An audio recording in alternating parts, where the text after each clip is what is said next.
Cyclone Isha blowing up over the North Atlantic.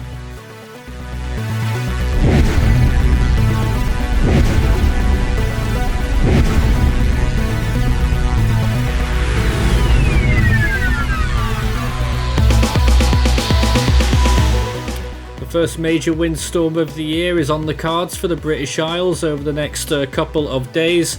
It is blowing across the Atlantic at a great pace right now. It's still closer to the American side, but it is at 45.7 north, 44.3 degrees west. It currently has winds of around 60 miles per hour with a pressure estimate of 968 millibars near the centre, moving east-northeast at 75 miles per hour. This is as of 8 PM local time here in the UK and Ireland on January the 20th, and moving extremely quickly, but for extratropical cyclones not quite as rare as one might think. Well, here it is right now displayed on the map. You can't see any land areas at the moment, but Newfoundland is just off to the left hand side of the screen. Of course, the Met Office have already issued amber alerts for large parts of the UK, and I'm sure Ireland have similar warnings out already. It is 1270 kilometres from Corfu, which is actually on the Azores, 2542 from Blasket Islands, that's the closest point of Ireland, 2686 from Cork, 2838 from Dublin, and 2902 from Pennines. The storm is expected to continue trailing east-northeastwards and gradually arcing a little bit further northeastwards as it gets closer to us, striking the northern and western parts of Ireland and through Scotland into the North Sea. Primary hazard is for damaging winds. Excuse the imagery on the right hand side. We usually do this for hurricanes, and it obviously doesn't look very much like that. You'll be seeing a lot of different kind of tree, I would imagine, but hurricane force winds likely across a large part of Ireland and northern parts of the UK, with winds expected to reach up to 90 miles per hour in some places. However, there is still a little bit of real room, margin of error with uncertainty. As for the track, it will have an extremely large wind field off to the southeastern side as it trails through towards the northeast, moving very quickly. Look at it go, blink and you miss it. Monday, Tuesday through into Scandinavia, and then it dissipates by the time we get to the end of Tuesday, where it moves over Norway and Sweden. So large wind fields, very quick passage. You'll probably only feel the worst effects of the wind in any given location for a maximum of about 3 hours. 60 mile per hour winds. There's the Met forecast there on the left hand side, predicting a 946 millibar low with force 11 gales. Met Island right now are currently giving the storm 65 mile per hour winds. Ascot only supports a little bit more than 50 miles per hour though at the moment. I'm not really sure why, and maybe it didn't catch the highest amount of wind a little bit further off towards the southeast. Meanwhile, the Met Office have issued amber wind warnings for large parts of the UK, everywhere north of Manchester basically, and including Northern Ireland, and large parts of Wales and parts of the southwest of England as well, under those amber warnings, and pretty much all of the UK there under yellow rain warnings, I think that was. We've also thrown up this graphic.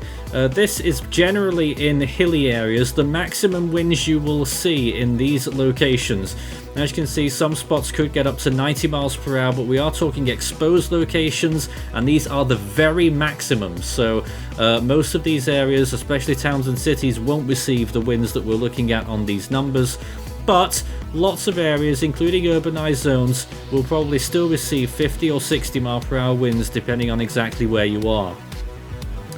This is the forecast from the GFS model, taking the storm northeastwards there. Very large, very big wind field, hurricane force winds for a large area, and then that second system possibly coming in behind that as well. Look again closely as the storm rumbles through there, strong winds very much so, and then there is that next system that we're looking at there. I think the first run of that model missed a bit out, but there are two windstorms that could cause some substantial winds over the next few days, but I think Isha is going to be the main one.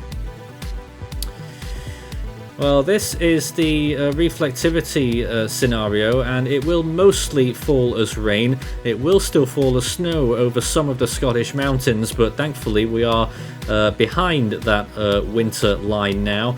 That's in the past, and it will raise temperatures across most of the country up to the double digits indeed in a few locations, maybe even getting to 13 or 14 in some parts of southern England. Look at that loop again as we see the storm move on in, and off it goes again, and the model has been a bit glitchy this evening, I'm afraid. But watch again there, this is Isha moving through, very heavy rainfall for a short period of time, and these are the rainfall totals that we're expecting over the next 7 days. And it will be another very wet period for all of us right now, and we are expecting significant rainfall amounts over Western and Northern Ireland, and of course the usual spots in the hilly areas of the Scottish Highlands along the Western Isles as well. Maximum rainfall amounts 4 inches in parts of Western Ireland, that's 100 millimetres. Similar numbers for Wales and Cumbria, and also for southern Scotland, but in some areas there in the Highlands getting nearly double, 200 millimetres or 8 inches. And in Norway, for those who are wondering, 12 inches by these two storms in the next 7 days. That's going to be a big rain event.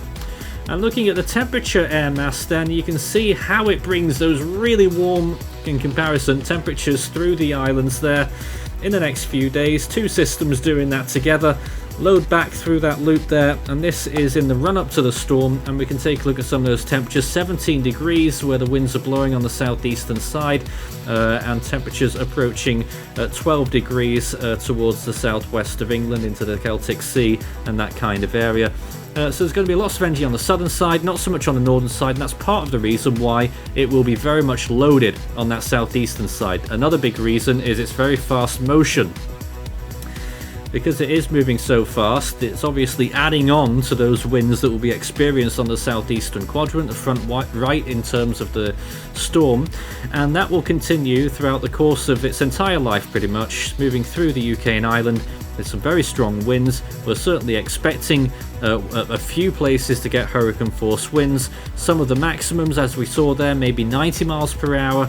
Wind warnings will be issued pretty much everywhere. Obviously places further east will get less impacts than further west, unless you're in Scotland, where pretty much all of that region will get impacted with those very strong winds.